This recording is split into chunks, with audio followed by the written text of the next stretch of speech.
우리는 창세기 강의를 마치고 이제부터 주일에는 로마서를 함께 공부해 보려고 합니다. 그런데 오늘 본문도 제목도 주보와는 좀 다르죠. 원래 오늘 준비한 이 내용을 오늘 이 시간에 한 번에 다 다루려고 했는데 분량 조절에 실패를 했습니다.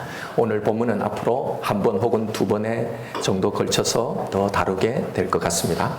자, 한참 만에 다시 이제 로마서로 돌아왔는데요. 잠시 우리가 앞에 배웠던 이 내용을 한번 기억해 보십시다. 바울은 나는 복음을 부끄러워하지 아니한다 라면서 이 복음의 선언을 시작하죠. 왜냐하면 이 복음은 모든 믿는 사람들에게 구원을 주시는 하나님의 능력이기 때문이라는 겁니다.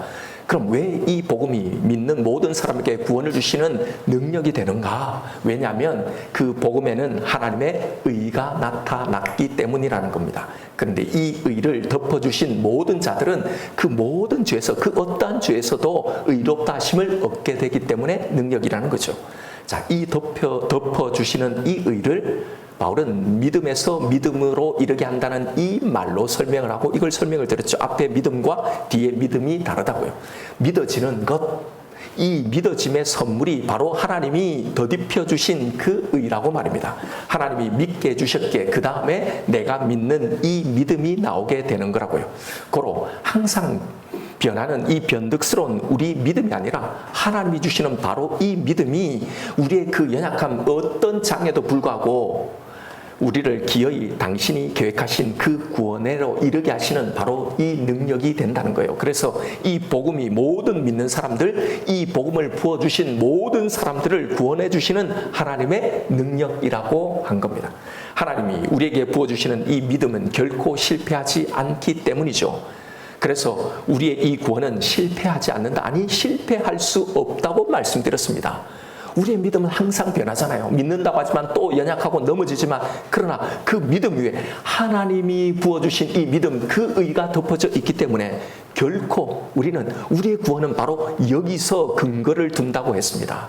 이 부분에 대해서는 전에 했던 설교들을 참조하시면 되겠습니다.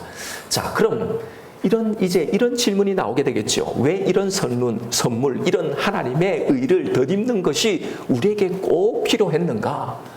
이게 복음, 좋은 소식, 왜 좋은 소식인가? 라는 질문입니다. 그래서 오늘 본문 17절부터의 이 말씀이 나오게 되는 거예요. 왜 우리는 이 복음에 나타난 이 하나님의 의가 그렇게 필요한가? 왜냐하면 그건 우리가 받아야 할 진노 때문이라는 거예요. 18절을 보십시오. 하나님의 진노가 불의로 진리를 막는 사람들의 모든 경건하지 않음과 불의에 대하여 하늘로부터 나타나나니. 자, 우리가 범하는 모든 불의와 이 죄에 대해서 하늘로부터 임하는 이 진노가 있기 때문이라는 거예요. 그러면서 인간이 범하는 그 모든 불의를 쫙 나열해 놓고 있습니다. 왜 이 복음이 우리에게 꼭 필요한지를 말하기 위해서요. 자, 보세요. 중요한 대목입니다. 지금 바울이 복음을 선포하고 있는 중이잖아요. 복음의 이 위대한 능력을 말입니다. 그런데 이 복음의 선포에 뭐가 등장하고 있는지를 잘 보십시오. 죄들이 나온다는 사실입니다. 아니, 우리의 모든 죄를 십자가로 다 용서하셨다는 게 복음인데 그걸 다시는 기억하지 않는다는 게 복음인데 그래서 이게 복된 소식, 좋은 소식인데 그런데 우리가 생각하기도 싫은 우리가 짓는 모든 죄들을 이렇게 쫙 나열해 놓고 있다는 사실이에요. 여기서 우리가 확인할 수 있는 건요. 복음의 선포에는 반드시 우리의 죄와 그에 대한 하나님의 진노, 죄인이 받아야 할 그 영원한 처분에 대한 선언이 반드시 동반되어야 한다는 사실입니다. 왜요? 왜 그런 겁니까? 우리의 죄에 대한 하나님의 무서운 이 진노와 이 심판의 심각성을 먼저 이해하지 않고는요. 예수 그리스도를 통한 하나님의 이 구원의 필요성을 우리는 온전히 느낄 수가 없기 때문입니다. 여러분, 오늘날 복음을 듣고 복음을 믿는다고 하면서도 자신들이 믿는다고 하는 그 복음이요, 성도들의 실제 삶에 아무런 능력도 아무런 소망과 위로도 주지 못하는, 거기에서 아무런 능력도 얻지 못하는 이유가 바로 여기에 있는 겁니다. 우리의 죄와 그런 우리가 원래 받았어야 할 그 하나님의 무서운 진노와 그 심판, 예수가 없었으면 우리가 영원히 처했어야 할 그 영원한 처분, 그 저주, 그것을 간과한 채 그냥 하나님 우리에게 복을 주시는 분이다. 하나님 믿으면 우리는 복 받는다. 우리는 사랑받기 위해 태어난 사람이란 이 강조만 듣고 이것만 하고 있기 때문입니다. 이게 복음이라고 생각하는 거죠. 그래서 정말 자신이 어떤 존재인지 그 주제도 모르는 버릇없는 배은망덕한 자식들이 되어버린 겁니다. 그러니 이 용서받음의 은혜, 이 대속의 은혜는 당연한 것이고, 자, 그러니 이제 내가 믿었으니 하나님은 나한테 뭘 해주실래요? 라고 되는 거예요. 믿어준 것에 대한 보상만을 요구하는 그 신앙만 남아버리게 되는 겁니다. 믿어줬는데, 내가 신앙생활 했는데, 기도해줬는데, 섬겨줬는데, 봉사하고 헌신해줬는데 왜 내가 원하는 걸 안 해주냐고 화를 내는 겁니다. 그래서 늘 하나님 아버지에 대해서 서운한 감정만을 가진 그런 자식들, 그런 성도들이 오늘 이 시대 교회 안에 가득하게 되는 겁니다. 예수가 영원한 저주 아래 있을 나를 위해 죽으셨어도 그것보다 지금 현실의 내 문제 이걸 해결하는 게 더 중요한 게 되어버리는 겁니다. 예수의 십자가로는 전혀 만족할 수 없는 그 신앙이 다 되어버린 거예요. 보십시오. 온전한 성경이 말하는 이 온전한 복음의 전체 문장을요, 이 전문이 뭔지를요, 무엇이 우리에게 주신 복인지, 복음에 대한 내용이 무엇이 우리에게 진짜 복된 소식인지, 이게 왜 우리에게 복된 소식이 되는지를요, 바로 하나님의 진노 때문입니다. 하나님의 진노가 모든 죄인들에게 퍼부어질 것이기 때문이에요. 복음의 선언은 바로 이것에서부터 시작하는 겁니다. 예수를 믿으면 축복받고 태문이 열리고 사업의 문, 물질의 문이 열리고 건강의 복, 장수의 복, 명예의 복을 받고 내 소원, 내 기도 제목이 응답받는 이런 응답의 복, 만사형통의 복, 이런 복이 아니란 말입니다. 이게 성경이 말하는 복, 하나님이 주신 이 복음의 복이 아니란 말이에요. 보십시오. 성경을 보십시오. 이 복음에서는 그 어디에도 이런 것들이 들어있는지 말입니다. 복음은 이런 썩어질 것과는 비교조차 안 되는 복이란 말입니다. 이 땅에 한정된 복이 아니라 영원한 복이란 말입니다. 복음의 선포는 그래서 언제나 하나님의 진노에서부터 출발합니다. 그래서 반드시 우리를 보여주는 겁니다. 나를 봐야 하는 겁니다. 내가 어떤 존재인지를 성경이 선언하고 있는 그 전적으로 부패하고 전적으로 무능하여서 오직 하나님의 진노와 심판밖에는 없는 이 죄인됨의 선언을 성경이 밝혀주는 것만큼의 인정이 있어야 하는 거예요. 제가 늘 말씀드리잖아요. 말만 죄인이다는 이 죄인됨의 고백이 아니라 성경이 선언하고 있는 이 선언을 온전히 관통하는 그런 죄인됨의 고백, 그런 인정이 있어야 한단 말입니다. 그래야 이런 나에게 주신 이 구원의 은혜가 진짜 복음, 복된 소식, 좋은 소식이 되는 겁니다. 그래서 오늘 본문의 복음의 선포에도 우리가 범하는 이 죄의 목록들을 나열해 놓은 거예요. 복음의 선언인데요. 그래서 하나님이 구원하신 이 이스라엘의 모습, 그들의 죄를 고발하는 이 이야기와 그들이 받아야 할 이 심판과 이 저주가 무엇인지에 대한 이 이야기가 구약 말씀의 반 이상을 차지하는 이유인 겁니다. 그래서 여기서 나를 구원하셨다는 이 복음이 우리에게 진짜 복음, 진짜 복된 소식이 되는 겁니다. 그 어떤 것에서도 나를 능히 구원해내는 이것만 있으면 충분한, 이것 하나만으로도 정말로 만족하고 감사한, 그래서 지금 내가 만나는 이 문제의 결론이 어떻게 나든 어떤 결과가 주어지든 괜찮아지는 모든 문제 해법이 되는 이 진짜 능력이 되는 거란 말입니다. 세상이 감당할 수 없는 그 사람, 세상이 줄 수 없는 이 복을 누리며 그렇게 살아가는 사람, 이게 우리에게 능력으로 주신 이 하나님의 복음이란 말입니다. 그런데 이 복음이 무엇인지를 도무지 모르니요, 헛된 복만을 찾아 헤매는 겁니다. 이미 복을 받았으면서도 그 복의 가치를 전혀 모르고 누리지 못하며 늘 불안하고 늘 걱정하며 염려하며 살아가는 겁니다. 사단이 속이는 이 땅의 거짓 복을 갈구하며 잘못된 신앙을 그렇게 하며 살아가는 거예요. 우리가 창세기에 보았던 것처럼 마치 야곱이 이미 복을 받았음에도 그 안에 있음에도 그 복의 가치를 모르고 헛고생하며 살았던 그 험악한 세월을 똑같이 하며 살아가는 겁니다. 그걸 신앙생활이라고, 그걸 해결받는 게 신앙생활이라고 착각하며 말입니다. 여러분, 복음이 무엇인지, 성경이 무엇을 복된 소식이라고 하는지를 제대로 들으십시오. 이 복음이 진짜 무엇인지를 제대로 알지 못하고 믿으면 아무것도 얻지 못합니다. 평생 신앙생활을 해도요, 그게 뭔지를 도무지 누리지 못합니다. 보십시오. 우리가 오해한 그 복, 그렇게 갈망한 이 땅의 복을 아무리 많이 가진다 한들 그것이 이 영원한 진노에서, 이 무서운 심판에서 우리를 구원해낼 수 있나요? 전혀 못합니다. 잠시 잠깐 이 땅에서 떵떵거리고 살아도요, 한 점과 같은 그 시간이 지나면 이것과는 비교할 수 없는 영원한 시간을 그 저주 아래, 영원한 저주 아래 살아가게 된단 말입니다. 이게, 이 복음이 없으면 우리가 처해야 될 우리의 진짜 운명이란 말입니다. 그런데 여러분, 이 땅의 것, 이런 것 아무것도 없어도 하나님 주신 이 복을 소유하면 이 땅에서도 그 어떤 것도 두렵지 않고 그 어떤 것도 바라지 않은 이 충만한 만족 가운데 살아가게 되는 거예요. 그렇게 이 땅에서부터 이 삶을 살아가다가 이 충만한 만족을 더 충만하게 누리며 영원히 살게 될 거란 말입니다. 이게 우리에게 선언된 복음의 선언이에요. 그래서 이 복음이 진짜 내게 능력이 되도록 이 복음을 이렇게 누려야 한다는 겁니다. 여러분, 인생 하루라도, 신앙생활 하루라도 먼저 이것을 깨닫고 누리는 것이 복받는 삶인 거예요.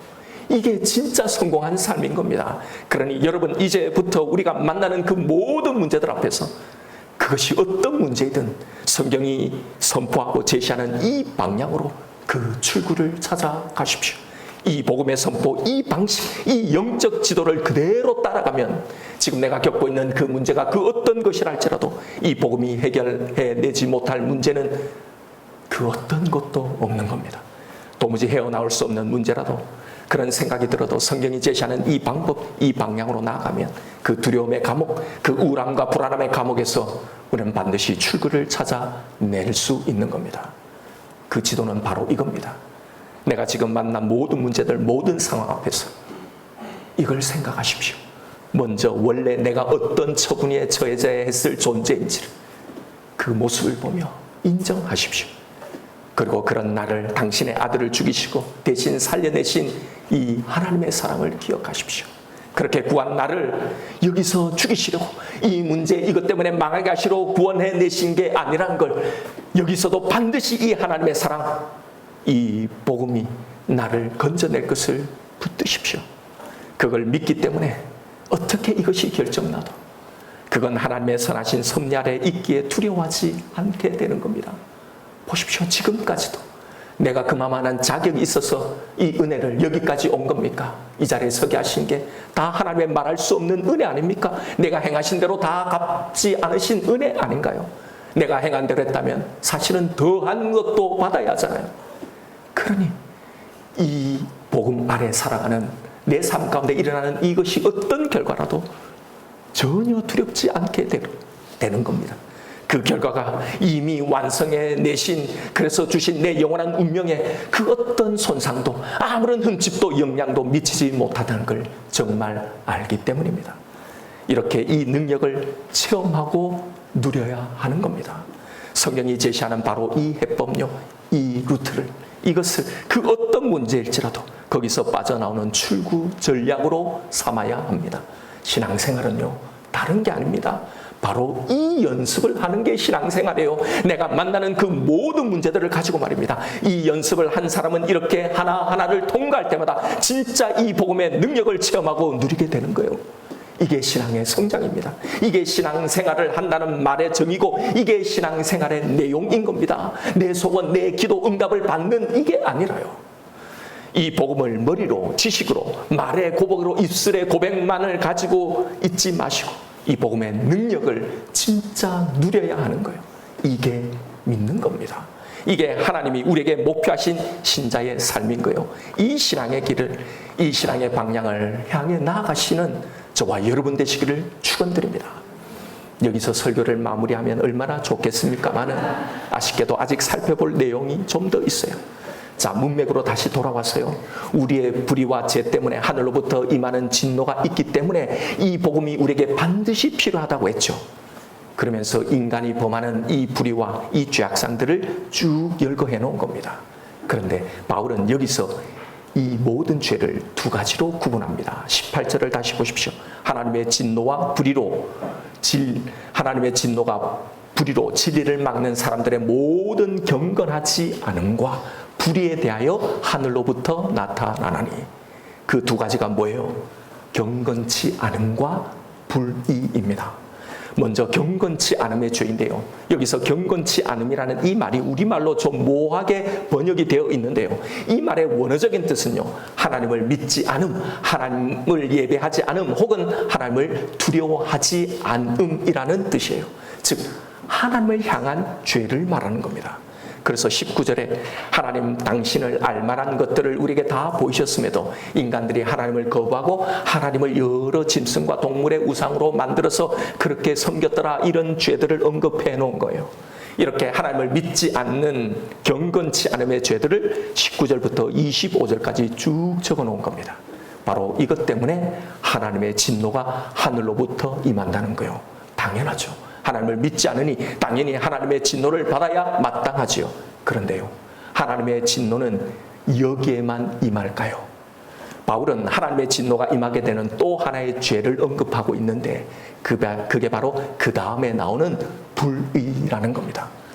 하나님이 자신을 알만한 것을 보이셨음에도 하나님을 믿지 않고 두려워하지 않는 그런 인간들을 하나님이 그들의 정욕대로 내버려 두시자 인간들이 자기가 하고 싶은 대로 하며 살아가더라는 겁니다.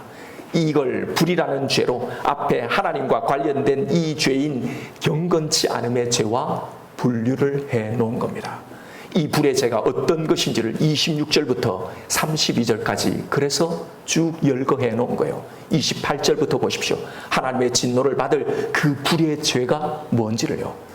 또한 그들이 마음에 하나님 두기를 싫어하며 하나님께서 그들을 그 상실한 마음대로 내버려 두사 합당하지 못한 일을 하게 하셨으니 곧 모든 불의, 추악, 탐욕, 악의가 가득한 자요, 시기, 살인, 분쟁, 사기, 악독이 가득한 자요, 수군수군하는 자요, 비방하는 자요, 하나님께서 미워하시는 자요, 능욕하는 자요, 교만한 자요, 자랑하는 자요, 악을 도모하는 자요, 부모를 거역하는 자요, 우매한 자요, 배약하는 자요, 무정한 자요, 무자비한 자라. 하나님 당신은 우리에게 나타내 보이셨음에도 하나님을 믿지 않는 인간들을 그 믿지 않는 마음, 그 상실한 마음대로 내버려 두시자 이렇게 온갖 죄를 다 저지르며 살더라는 겁니다. 그런데 이 죄들을 가만히 한번 보십시오. 이건 누구에게 범하는 죄들의 항목입니까? 사람들에게요. 인간들이 서로를 향해 짓는 죄들인 겁니다.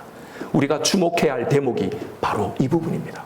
바울은 여기서 바로 이 두 가지 죄, 하나님의 진노 아래 있는 이 두 가지 죄가 무엇인지를 우리에게 말해주고 있는 겁니다. 하나님을 믿지 않는 경건치 않음의 죄, 그리고 그로 인해 두려움 없이 인간들이 서로를 향해 짓는 이 불의의 죄. 바로 이래서 모든 인간은 다 이 하나님의 진노 아래 있다는 겁니다. 단 한 사람도 예외 없이. 여기에 우리의 신앙에 있어서 중요한 내용이 들어있는 대목이에요. 자, 보세요. 성경에서 하나님의 영원한 진노를 받을 죄가 무엇이라고 우리에게 말하고 있는지 말입니다. 그 죄는 하나님에게 범한 죄, 이 죄만이 아니라 사람에게 범하는 죄, 우리가 사람들에게 서로 범하고 있는 이 두 가지 죄, 이걸 말하고 있는 거예요. 그래서 예수님이 성경의 모든 요약을 뭐라고 하신 겁니까? 성경의 이 모든 이야기를 하나님을 사랑하라, 사람을 사랑하라는 것이라고 예수님이 말씀하신 이유가 바로 이거란 말입니다. 성경은 인간의 운명을 영원한 진노 아래로 가져간 그 죄의 원인인 이 죄를요, 너희들이 하나님이 나를 믿지 않아서, 하나님이 나를 거역해서 라고만 말하고 있지 않다는 사실입니다. 이게 우리의 신앙의 균형에 매우 중요한 말입니다. 성경은 우리를 진노 아래 있게 만든 그 죄의 또 하나의 종류로 사람들에게 범한 그런 죄들을 하나님에게 범한 이 죄와 똑같은 무게로 말하고 있다는 사실이에요. 즉, 우리의 죄는 하나님과 관계 속에서 하나님에게 범한 이 죄만이 아니라 사람과의 관계 속에서 사람들에게 범한 모든 죄들을 영원히 진노받을 그 죄로 말하고 있다는 사실이에요. 그런데 우리는 하나님을 믿지 않는 죄를 성경이 말하는 가장 큰 죄, 가장 치명적인 그런 죄로만 생각하는 겁니다. 하나님을 믿지 않으면 당연히 영원한 진노, 영원한 저주 아래 있을 수밖에 없는 결정적인 죄라고 우리는 당연히 생각하죠. 그래서 이 죄에 대해서는 엄청나게 경계를 합니다. 왜요? 하나님 믿지 않으면 지옥 가니까. 그래서 우리의 신앙생활의 모든 영역은요, 모든 방향은 다 여기에 가 있는 겁니다. 오직 하나님을 잘 믿는 것에만요. 그래서 어떻게든지 하나님과의 원만한 관계를 유지하려고 몸부림치죠. 이런 신앙생활이 이 땅에서 하나님의 영광을 가로막는 개독교인의 삶을 살아가게 하는 겁니다. 오직 교회 안에서만 하나님을 잘 믿는 신자로 살아가는, 하나님의 복음을 삶으로 맡고 있는 그런 신자의 삶을 살아가게 하는 겁니다. 그런데 보십시오. 성경이 말하는 이 두 번째 죄, 사람에게 범하는 그 죄, 성경이 말하는 이 두 번째 계명, 사람을 사랑하라는 이 계명에 대해서는 그렇게 적극적인 자세가 없는 겁니다. 사람들에게는 좀 잘못해도, 좀 미워해도, 용서하지 못해도, 물론 그렇게 하면 좋지만 못해도 그건 괜찮다고 심각하게 생각하지 않는 겁니다. 여러분, 오늘 본문의 말씀을 잘 보세요. 미워하는 것, 용서하지 못하는 것, 사람에게 함부로 대하는 것, 여러분 여기서 말하는 죄라는 겁니다. 31절을 보십시오. 하나님의 진노 아래 있는 죄를 뭐라고 했습니까? 무정한 자요, 무자비한 자라고 했습니다. 무정한 것도 이 진노 아래 있는 죄라는 겁니다. 이것뿐입니까? 시기하는 것도 이 진노 아래 있는 죄입니다. 분쟁하는 것도 죄입니다. 남에게 대해서 수근수근대는 것도, 함부로 재단하고 함부로 생각하고 판단해서 나 쉽게 이야기하는 것도, 비방하는 것도, 남을 능욕하고 모욕을 주는 것도, 다른 사람에 대해 교만한 것도, 부모에게 거역하는 것도, 배약하는 것, 다른 사람에게 약속을 어기는 것, 내가 해야 할 의무를 행하지 않는 것도요, 다 이 진노 아래 있는 죄란 말입니다. 여러분, 과연 우리는 신앙생활하면서 이것이 하나님의 진노를 받을 이렇게 치명적인 죄라는 걸 인식하며 신앙생활하고 있을까요? 실상 우리의 신앙생활에서, 사람과의 관계에서 영적 신앙적인 투자는 너무나 빈약한 겁니다. 하나님을 제대로 믿지 못하는 것이 정말 성경이 말하는 크고 치명적인 죄지, 이게 진정한 신앙생활이지, 여기에 힘써야 하는 거지, 사람에게 짓는 죄는 너무나 간과한 채 그렇게 신앙생활을 하고 있다는 사실입니다. 여러분, 이것이 얼마나 큰 착각인지를 반대로 생각해 보면 얼른 이해가 될 겁니다. 믿지 않는 세상 사람들이 죄에 대해서 어떻게 생각하는지를 생각해 보십시오. 세상 사람들은요, 이 첫 번째 죄, 경건하지 않는 죄, 하나님을 믿지 않는 죄는 죄라고 생각하지 않습니다. 그들이 생각하는 죄는 오직 사람들에게 범하는 죄만을 죄라고 생각하죠. 우리가 사람과의 관계에 대해서 그렇게 심각한 죄로 생각하지 않는 것처럼 말입니다. 똑같은 불균형이란 말입니다. 그래서 인간관계 속에 불의한 일만 없으면 죄인이 아니라고 생각하는 거예요. 그래서 당신은 죄인입니다 라고 우리가 복음을 선언하고 말하면, 나는 착하게 살았는데, 남에게 해댈 만한 그런 못된 삶을 살지 않았는데, 니들 개독보다 내가 훨씬 더 괜찮게 살았는데 왜 나보고 죄인이라 하느냐고 화를 내는 겁니다. 보십시오. 심각한 착각 아닙니까? 얼마나 치명적인 착각입니까? 바로 이것처럼요, 믿는 우리와 똑같은 이런 심각한 착각을 우리도 하고 있는 거란 말입니다. 성경과는 전혀 다른 착각을요. 성경은 바로 이 두 가지의 죄로 인해 하나님의 진노가 임하는 거라고 말씀하고 있는 겁니다. 여러분, 성경은 하나님과의 관계와 사랑과의 관계를 분리해서 말하고 있지 않습니다. 사랑과의 관계가 개판인데, 하나님과의 관계는 좋은, 신앙은 좋은 그런 신앙은 결코 존재하지 않습니다. 오늘 본문을 다시 보십시오. 사람을 향한 죄들, 그 무정한, 무자비한 반응과 그 마음이 어떻게 나오게 되는지, 어디서 나오게 되는지, 어떤 사람에게서 나오고 있는지를 말입니다. 하나님과의 관계가 바르지 못한 자입니다. 그냥 그 정욕대로 내버려둔 자입니다. 사랑과의 관계 속에 나오는 이 모든 불의는 하나님을 정말로 바르게 믿지 못하는 자에게서 나오는 반응이란 말입니다. 당신 자신과 온전한 관계를 바로 맺고 있지 못한 그 상실한 마음대로 하나님이 내버려 두심으로, 그런 영적인 상태에서 내가 하고 싶은 대로 행동하고 말하며 사는 사람에 대한, 그런 사람에 대한 이런 불의가 나오게 된다는 진단입니다. 여러분, 내가 받은 이 하나님의 사랑, 이 용서가 얼마나 큰지를 정말로 믿는 사람은, 하나님 앞에서 내가 어떤 존재인지를 정말로 아는 사람은요, 이렇게 하나님을 믿는 이 신앙은 반드시 사람을 향한 우리의 변화를 만들어낼 수밖에 없는 겁니다. 몸부림을 치는 겁니다. 여러분, 우리의 신앙의 균형을 잡으십시다. 우리의 신앙에 있어서, 구원의 삶에 있어서 사랑과의 관계, 이 문제는 너무나 중요합니다. 우리가 그동안 생각해 왔던 것보다 훨씬 더 중요합니다. 하나님과의 관계만큼이나, 하나님을 사랑하는 것만큼이나, 그 무게만큼이나 중요하다고 성경이 이야기하고 있는 거예요.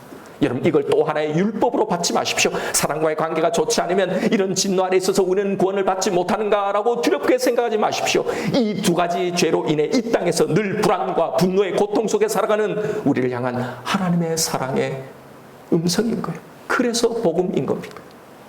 다시 말씀드리지만 사랑과의 관계가 엉망인데 하나님과의 관계는 좋은 그런 신앙은 존재할 수 없습니다. 여러분, 사람을 사랑하십시오. 사람들과 좋은 관계를 맺는 일에 하나님과 좋은 관계를 맺는 것만큼의 영적인 에너지를 사용해야 합니다. 그것이 곧 하나님과 좋은 관계를 맺는 일이기 때문입니다. 한번 해보십시오. 사람과 좋은 관계를 맺는 것, 그 사람을 용납하고 받아들이는 것, 용서하는 것 잘 안 될 겁니다. 왜냐하면 그건 그냥 내 선한 의지, 그렇게 착하게 살자, 이걸로 되는 것이 아니기 때문입니다. 그건 반드시 내가 하나님께 받은 그 용납과 용서 안에서만 이루어지는 일이기 때문입니다. 내가 어떤 존재인지, 나 역시 그 사람과 동일한 죄인이라는 것이 인정이 되어야, 내가 용서받은 그 십자가 앞에 서 있어야 비로소 할 수 있는 일이기 때문입니다. 이렇게 사랑과의 관계에서 영적인 에너지를 쓰며 영적인 몸부림치는 이 과정에서요, 우리는 내가 받은 이 용서를 다시 생각하게 되는 거고, 그런 나를 사랑하신 이 하나님을 더 사랑하게 되는 겁니다. 그래서 이 둘은 하나로 엮여 있는 겁니다. 분리해낼 수 없는 하나란 말입니다. 여러분, 내 기도에, 내 신앙에, 내 몸부림에 하나님을 향한 만큼, 그만큼 이제는 사람을 향하십시오. 내가 누군가를 용납하고 용서하고 누군가 좋은 관계를 맺으려고 사랑하려고 노력하는 그것이 나를 그렇게 사랑하신 하나님을 사랑하는 일이라는 겁니다. 교회 공동체 안에서 누군가를 용납하고 받아들이는 일을 여러분 힘써 하십시오. 가정에서 식구들을, 가족들을, 형제들을 그렇게 사랑하려고 몸부림치십시오. 직장에서, 학교에서, 내가 속해 있는 모든 곳에서 사람들을 그렇게 사랑하려고 하십시다. 내가 업무적으로 대하는 모든 사람들에게 친절하고 다정하게 대하십시오.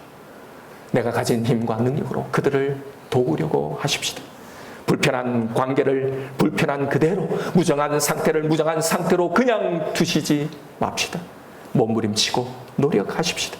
내가 말하고 싶은 대로 다 말해버리고 내가 행하고 싶은 대로 다 그렇게 행하지 마십시다.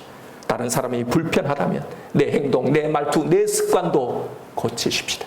내 성질대로, 내 연약한 기질대로, 내 고약한 성품대로 살아가지 마십시다. 여러분, 이건 단순히 세상이 말하는 도덕적인 윤리적인 삶을 살아가는 게 아닙니다. 하나님을 믿는 자이기에, 하나님을 사랑하는 자이기에, 나도 그런 사랑을 받은 자이기에 그렇게 나도 다른 사람을 사랑하고 그렇게 관계를 맺으며 살아가야 한다는 겁니다. 이것이 균형 있는 성경이 말하는 온전한 구원받은 신자의 신앙생활입니다. 복음을 믿고 살아가는 성도의 신앙생활입니다. 이게 하나님을 믿는 것, 이게 하나님을 섬기는 겁니다. 이것이 하나님이 원하시는 복음 안에 있는 성도의 삶인 겁니다. 여러분, 이제는 사랑과의 관계에 문제가 생기면 이제는 이것이 영적인 문제라는 것, 신앙의 중요한 일이라는 걸 기억하십시다. 그리고 신앙의 균형을 잡으십시다. 이렇게 하나님을 사랑하고 사람을 사랑하며 신앙생활 하시는, 이 복음 안에 신앙생활 하시는 저와 여러분 우리가 되기를 주님의 이름으로 축원드립니다. 이 시간 오늘 주신 말씀 붙들고 우리 하나님 앞에 기도하십시다. 여러분은 복음이 무엇인지를 참으로 알고 진짜 그 복음을 온전히 누리며 살아가시나요? 사실 우리가 이 땅에 살아가면서 겪게 되는 모든 고통이 어디서 오는지를 잘 보십시오. 두 방향에서 오는 겁니다. 하나는 하나님을 정말로 신뢰하지 못해서 하나님과의 관계에서 발생하는 이 문제 때문에 그래서 늘 불안하고 두려워하고 우울하며 그렇게 고통 속에 살아가는 겁니다. 또 하나의 방향이 사랑과의 관계입니다. 이것이 우리를 불안하고 분노하게 만들며 잠 못 들게 하는 그 고통을 만들어내는 것 아닙니까? 그래서 복음 안에는 바로 이 두 가지가 들어있는 거예요. 이 땅에서 우리가 당하는 이 모든 고통을 해결하는 하나님의 그 해법으로 말입니다. 이 시간 내 신앙에 있어서 두 가지를 기도하십시다. 복음이 참으로 내게 진짜 능력으로 이 세상의 모든 것을 이기는 진짜 능력으로 서 있게 해달라고 기도하십시다. 오직 이미 주신 이 은혜만으로 안심하고 하나님의 그 샬롬을 누리는 신앙생활이 되게 해달라고 기도하십시다. 그리고 또 하나, 내 신앙이 하나님과 사람을 사랑하는 온전한 균형을 이루는 이 신앙이 되게 해달라고 기도하십시오. 이제 내 삶, 내 신앙에서 사람을 향해서 하나님의 이 샬롬, 그들과의 관계 속에서도 이 샬롬을 누리며 살아가게 해달라고, 이제 이런 균형 잡힌 신앙생활을 하겠다고 기도하십시다. 하나님, 내가 만나는 이 모든 문제 속에서, 내가 관계하는 이 모든 사람과의 관계 속에서 이 두 가지를 연습하겠습니다. 오늘 나에게 주신 말씀이 있을 겁니다. 우리 이 말씀 붙들고 하나님 앞에 기도하며 나아가십시다.